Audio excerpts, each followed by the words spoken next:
What's up, YouTube? I think we're lucky to have the moments where something shocks our system to the point where we make a change that we've been wanting to make and we make it right now, right then, right at that moment. Now, I'll tell you one of my stories. Um, it's not one of my finer moments, and it's kind of embarrassing telling it, and it's kind of embarrassing thinking about it. And it's a lot of these stories on my way up. Um, a lot of them I put in the back of my mind and don't really think about it. I'm almost forgot about them. And I think that's almost like a self-preservation type thing that we do because my personally and the reason I'm telling you this because I think, when I was down and out and in my deepest depths. When not only when I was down and out personally, but my finances are a mess, and everyone's against me, and even family members I find out were you know just not thinking highly of me, and not anything bad, but just basically thinking I wouldn't go anywhere. Um, I tell you that because there were times where I thought I could never get out of it. Like I'm like, okay, how am I ever going to reach any of these goals I have? And eventually I did. I did. And I tell you that because if you're down at a low point and you're feeling like there's no way out. I can't see the bottom. You're so far deep that you can't even looking up, you don't even see anything. That there's hope. That there's hope. So anyways, one of see, I've had I don't know if this is a good or bad thing, but I've had multiple make a change right now moments. And this is one of them. I've had quite a few for different stages in my life, for different points, different obstacles, because I can tell you this too right before I get into my story. For me, my trajectory wasn't like this. It wasn't like a all the way up. It was kind of like up, back down, up a little higher, back down a little deeper, up a little higher, down even deeper, and back. It's been like that because for me, um, I've done it all on my own. Like meaning, I'm not saying like obviously my wife's been there and she's with our kids and but I'm saying I don't have any, I never had any, family help or family money or connections or anything like that. But anyways, let's just get into the story. But I'm telling you all that so again, if you're down and out, you can relate and you can see that you can make progress. So this is back in two whoops, excuse me. This is back in 2007. I was 27 years old and my girlfriend at the time, who's now my wife, is pregnant. And now just to paint a little picture, it's she got pregnant in October. We met in August. She got pregnant in October. And now this is the story where I'm telling you is about probably about March or April, right around there. Probably April. And maybe late March. And I'm trying to generate income from my business. I'm trying to, I'm making a lot of phone calls. I'm trying to make some money because I had no money. I was in debt. My house that I lived in at the time it was it was the house was built in the 60s and it wasn't updated at all, and it was just a mess. I had my furniture, just to paint a picture, my furniture in my living room was lawn furniture, like actual lawn furniture, like people the stuff they have, but not nice lawn furniture, like shit that people threw out that I had that I put in my living room. That was furniture, and um, yeah, that's where I was at. So I wasn't exactly. You can't imagine that even. Um, my girlfriend's family at the time were excited that this is the guy that knocked her up, right? That's I don't think they were real excited about that. And actually that I don't think they were at all. Actually, I know they weren't because I've got stories there too. That's for another video. Anyways, um so I don't have any money and I'm trying to, I'm at that point where I'm juggling bills. I'm juggling bills where it's like, okay, well, I've got $600 in bills to pay this week and I've only got $300. So what bills am I going to pay? Which bills am I not going to pay? So so I'm now keep in mind too that I've always been I've always been a combination of positive and upbeat and forward thinking, and also at the same time negative, I guess, in my own self-talk, right? So kind of both. But I've always been a forward thinker. Like I've always tried to think ahead. Like even in hindsight, like a lot of times I look back to like where I was at certain points in my life and I go, God, now I don't know. I'm not surprised that people thought I was going absolutely nowhere when I look back. But at the time, I'm thinking I might be here, but I'm thinking up here. I'm thinking forward. I'm trying to do the forward thing, but you can't see it because it's off camera. Anyways, but I'm trying to think forward, right? So, anyways, so I'm doing the whole juggling the bills thing, and it's coming into to be spring. So I had an electric bill due and a gas bill due. And I can't remember the amounts that they were due. They're probably roughly like it was coming out of winter, so I think the gas bill might have been like $100 or $150, and maybe the electric bill was like maybe like $90 or something, give or take a little bit. So I said to myself, so this is me thinking that I'm real smart at the time. This is me thinking like, okay, I'm gonna figure this thing out. I'm gonna game the system, right? And and I'm gonna and I'm gonna and I'm gonna I'm gonna figure this thing out, right? I'm gonna I'm smarter. I'm smart here. So anyways, so I get the electric bill, I get the gas bill, and I'm thinking to myself, I'm like, well, okay, well if the gas bill goes unpaid, it's going into summer. I don't need the heat. It's no big deal. So my thought was, okay, so what? I don't pay the gas bill. They shut the gas off. I don't have a bill for 3, 4, 5 months over the summer because I'm in Michigan. So then, come maybe October when it starts getting cold again, then I'll call the gas company, have them turn the gas back on, and I'll be all set, right? That's my thinking. Right? So some of you, I can tell you right now, some of you listening to this are laughing because you know what's coming next. Because probably a couple of you have been there, and if you've been there, you know it's not fun. So I'm thinking I'm slick. All right, I figured this thing out. So I don't know. Later on the evening of the next day, whatever it is, I go get in the shower, turn on the hot water, and it's freezing cold. Like what the hell? Freezing cold, and then it occurred to me: the gas heats the water in the house. I didn't know that. Yeah, and also some of you watching are going, yeah, you're a moron, you're an idiot. Of course it does. I didn't know that, and I can tell you this: I can admit this now that I was never a really smart person, right? I think I thought I was early on, and then as I went on, I look back and I realized that I wasn't at all.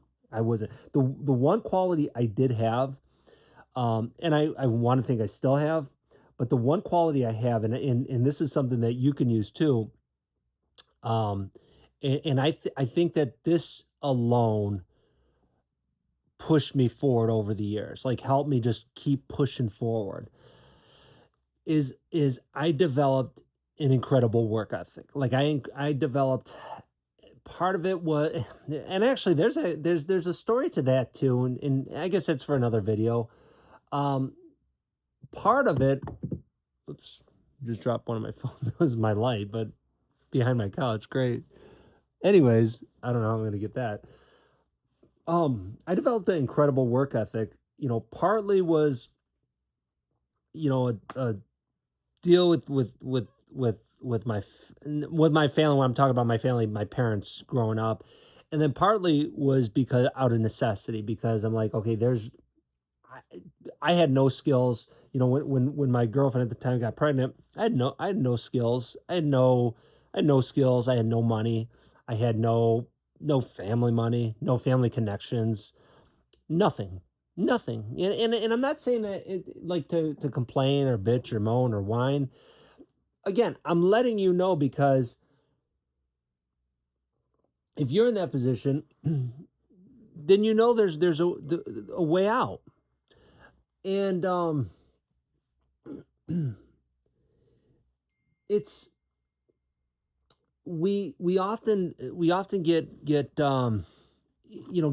caught up in this thing where you get caught up in the moment of everything stacking up against you, everything going against you, and oftentimes we can't see any light at the end of the tunnel. And like the old saying goes, that sometimes that light at the end of the tunnel is a train coming. And that's how I felt, you know a lot of my time coming up. And that's probably how you feel a lot of time coming up.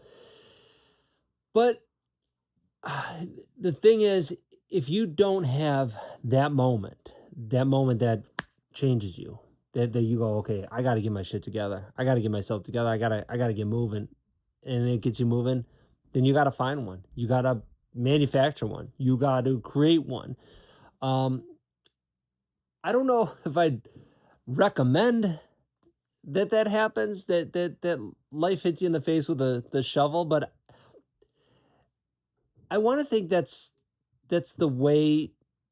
Like, for me, that's what's always worked. I don't think that's the best way, because I think probably the better way is if you have, you know, family and, people around you that help you out and get you a good education, and, maybe help you financially, and, guide you and lead you. That's the better route. Like, I think if you can have that route, that's the better route. But if you don't have that, then then you the way you move forward, the way you get your shit together is by life smacking you in the face. Because this is the thing. What I always tell my kids now is that life doesn't care. Life doesn't care. I tell my kids all the time, for example, I'm trying to think of an example. I mean, there's a thousand examples of this. Okay, like for example, my business. I'll say to myself, well, it might be a day where, I'm worn out, I'm beat mentally, and I'm beat physically, and I just want to, quit halfway through the day, and I don't want to make all my calls, and I don't want to do everything I need to do. And I realize that life doesn't care. If I don't make the calls, life doesn't care. Doesn't care. No one cares if I don't pay my bills. Well, my family does, but I'm saying, like, life doesn't care, right? Yeah, the bank might come take your house and take your cars and, whatever, but life doesn't care. But life doesn't care also the opposite way. Meaning, if you do what you need to do and you work hard and you push forward, life doesn't care either. They'll give you what you want. That's just how it works. Life doesn't care. No one's sitting there judging you, And the old saying goes too, and I don't want to go off in 50 different directions here, but like the whole, like, no one cares, no one's sitting there judging you. That judgment and hate goes up, meaning that, you know, people that are ahead of you, people that are doing good in life, are very rarely going to criticize you. Um, Usually, like even for example, like the people, I read a lot about, like, online trolls and this and that. It's like, no, the people online that are like spreading hate and doing dumb things are probably going nowhere. I mean, people people who are um you know people who are successful are usually not usually the most successful people encourage you. You know, they'll tell you, "Hey, try it, do it." It's the people who are not successful that go, "Hey, don't do it. It's probably not going to work." You know, because it didn't work for them. You know, but I don't want to get off on that. But here's the thing. Let's wrap on this. What's the moment for you? You know, what moment was it that changed you, or what maybe what's it gonna be? You know, what's it gonna be for the new year, for the next 5 years? What's it gonna be? You know, it is did did bill come in unexpectedly? Did you run out of money? Did your girlfriend get pregnant? Did you I mean, what happened? And if that didn't happen, you better create one, because if you don't, something will come up. You know, life just keeps coming, man. Life just keeps coming. It's like I always talk about, like having kids, getting married, getting being an adult is like stepping onto a train that's going 150 miles an hour, and it's not stopping or slowing down. So you got to figure it out, right? So you got to figure it out. And, in some parts it's exhilarating. I find that exhilarating. I find it fun, exciting. But there's times where it beats you down, and life beats you down. And it's like you're in a fight. Like you're against a UFC fighter, or Floyd Mayweather, or Mike Tyson, or someone like that, or Jake Paul. They're beating the hell out of you. Life's just beating the hell out of you, and you can't even get up for air, and it's just pounding you down, pounding you down, pounding you down. But here's the thing: is when you push through that, that's when you gain the unbreakable self esteem. That's when you develop that thick skin that that becomes confidence. That becomes like a thick skin of confidence that I think you can't get any other way. I think that there's been times in my life that I think it would be nice if it was if I had an easier route. But now being 44 going on 45, I realize that I've developed such a thick skin, and such a strong level of confidence that I could not have developed any other way. That they just could not have. And there's no, all this the stuff. And again, I don't want to go in too many different directions, but confidence is something I find very interesting, and that's a topic that's because I've been on the other end of it. I've been, you know, 15, 16, yeah, 15, 16 years ago, I hit a point where I couldn't even talk. Like no joke. Like I got to a point where it was hard for me to talk because my confidence just plummeted. And it was just like, because everything was going to hell for me. And I battled back, partly because I want to think that's my personality, but also partly because the choice was either battle back or be done completely, because I had a girlfriend and a kid, and and at the time, and I had a house and a car, and it was either give in and be done, or fight, push through. And I pushed through. But and again, I wouldn't recommend that. I don't know if that's the best route. I really don't, because there's also a lot of hurt and pain that you carry, and that doesn't go away. Um, so I don't think that's the best way. I think I think there's definitely better ways. But the flip side is that for me in my situation, it built a confidence in me that's like I can't even explain. It's like a sheet of armor on me that I didn't have before. And after you go through all that, and then you achieve some things in your life, and all of a sudden you realize that maybe you're not a complete schmuck. You're not the schmuck that everyone said you were, and that you could achieve something. So, anyways, let's wrap it on that. And I hope you guys got something out of this. I hope you got something out of this video, because when you're down, it's you're looking for that person that you can relate to, that also dealt with all that crap. So, all right, we'll wrap it at that.